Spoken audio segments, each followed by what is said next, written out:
Arun sir, આજે mission કાર્યક્રમ અંતર્ગત આપ મુલાકાતે. બિલકુલ, આમ આદમી પાર્ટીના મિશન વિસ્તાર કાર્યક્રમ અંતર્ગત આજે અરવલ્લી જિલ્લામાં પણ આવવાનું થયું છે.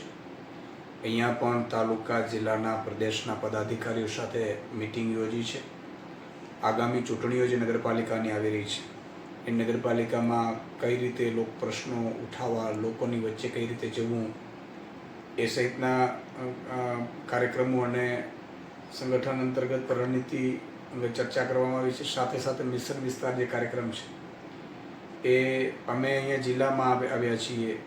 જિલ્લાની ટીમ તાલુકામાં જશે, નગરપાલિકામાં જશે, તાલુકાની ટીમ શહેરમાં જશે, શહેરની ટીમ જશે, તાલુકાની ટીમ ગામડામાં જશે, ને શહેરની ટીમ છે બૂથમાં અને વોર્ડમાં જશે. એ રીતે સતત 1 વર્ષ સુધી આ કાર્યક્રમ મિશન વિસ્તાર કાર્યક્રમ ચાલશે અને એમાં અંદાજે 55,000 બૂથ ઉપર અમે 1 થી 5 બૂથ ઇન્ચાર્જો નિયુક્તિ કરવાનું અમારું ટાર્ગેટ છે. સાથે સાથે સંગઠનમાં જરૂરી ફેરફારો, કેટલાક નિષ્ક્રિય કાર્યકર્તાઓને કઈ રીતે સક્રિય કરી શકાય અને જે જવાબદારી જેમના કાર્યકર્તાઓ ઉપર છે એમને કઈ રીતે કઈ દિશામાં કામ કરવું, એ સહિતના મુદ્દા ઉપર પણ આજે રણનીતિ અંગે ચર્ચા કરવામાં આવી છે. અને મને પૂરો વિશ્વાસ છે કે આગામી સમયમાં આમ આદમી પાર્ટીના કાર્યકર્તાઓ, સૈનિકો સ્થાનિક સ્વરાજ્યના જે પ્રશ્નો છે ચૂંટણીઓમાં ઉઠાવશે, એ ગટર, રોડ, પાણી, વીજળી, ભ્રષ્ટાચાર, આ સહિતના પ્રશ્નો મુદ્દે આમ આદમી પાર્ટી આગામી સમયમાં ગ્રાઉન્ડ ઉપર પણ ઉતરશે. સર, નવસારી ભાજપના રાજમાં કૌભાંડ ન હોય એવું બને જ નહીં. માત્ર નવસારીના બિલીમોરામાં જ નહીં હોય, જલ સે નલ યોજના છે, ઉમરગામથી અંબાજી સુધી છે, એમાં પણ ભ્રષ્ટાચાર ચરમસીમાએ છે. હજારો કરોડ રૂપિયા નલ સે જલ યોજનામાં થયા છે.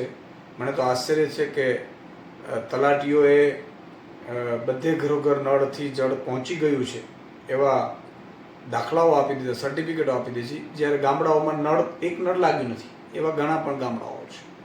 નવસારી બિલીમોરામાં પણ આવી રીતે કૌભાંડો થયા છે.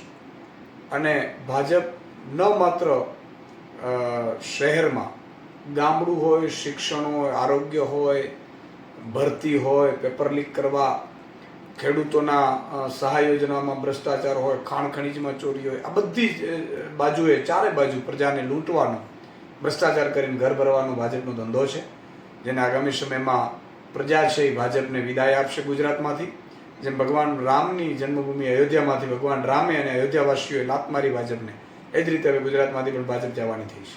સર, અરવલ્લીમાં પણ 2 માસ પૂર્વે એક નકલી સિંચાઈ કચેરી ઝડપાઈ હતી.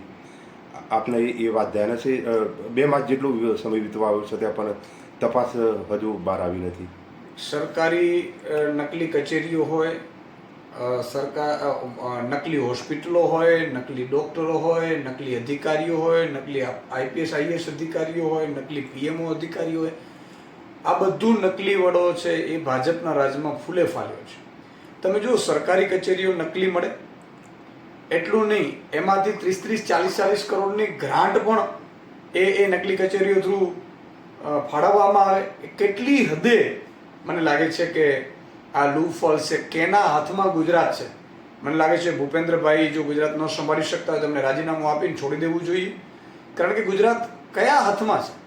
તમે આખા રાજ્યના વડા છો અને તમને ખબર નથી કે નકલી કચેરીઓ ચાલી રહી છે ને એનામાં નકલી કચેરીઓ લાખ કરોડો રૂપિયાની ગ્રાન્ટો ત્યાંથી ફાળવાઈ પણ રહી છે.